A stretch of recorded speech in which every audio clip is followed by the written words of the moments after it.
There's a reason why you're doing this. The more in touch you are with that reason, the more likely you will be to make sense and overcome the objections when they come. Now, some people want to work out without direction. But to walk around without direction means that you can walk aimlessly.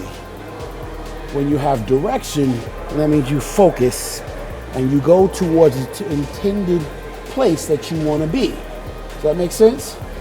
Now, your direction is important because that's the thing that's going to allow you to either push through the objections when they come up or fall back and give up. I'm not on this piece of equipment right now because I think that there's nothing else that I would rather do. But I'm here because I have a specific goal in my mind of elevating my heart rate so I can more readily get started to doing the things that I'm trying to accomplish as an athlete. My goal is what's leading me right now. But there's a purpose. That purpose right now, as I am elevating my heart rate, I'm thinking about contracting my glutes and my hamstrings. So I'm on an elevated plane as I walk. I'm on an incline. So even something as subtle as that is led by my choice to focus on my goal. My goals are to develop lean body mass and decrease body fat. Regardless to whatever, whether it's women's physique, bikini, CrossFit, or even being a ballerina or a more fit looking physique.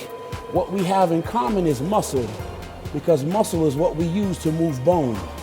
Movement. So I'm flexing my glutes and my hamstrings as they move my femur bones front and back, front and back, front and back. We're not doing this without a reason.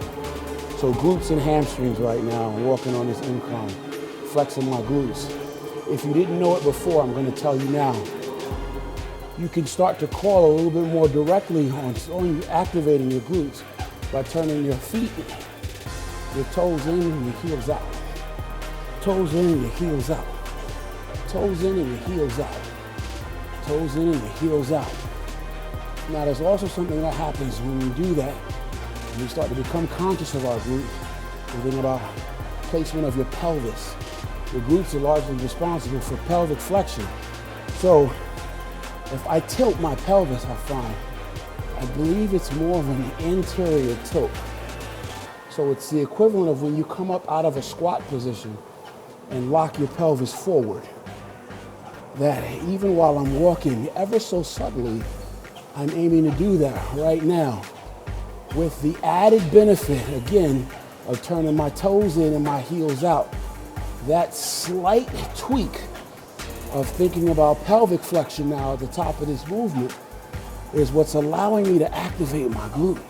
So my glutes are flexing as I walk on this incline more than they would if I weren't directly mentally trying to call on them to activate.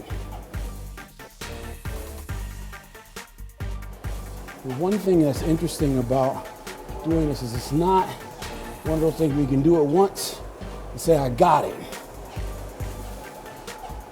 You do something over and over again in a way that's called a repetition.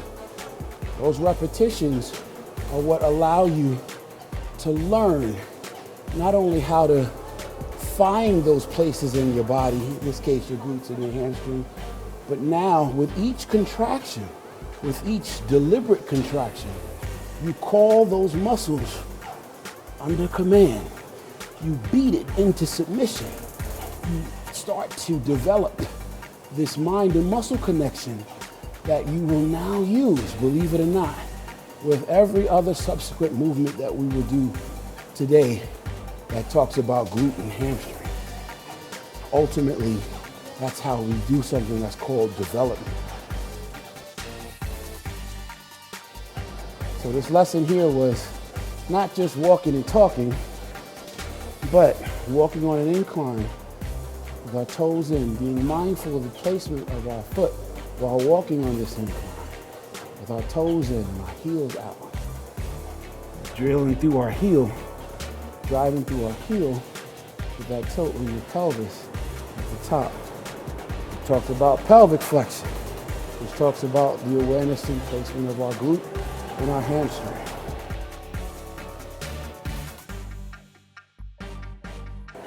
We are done with this.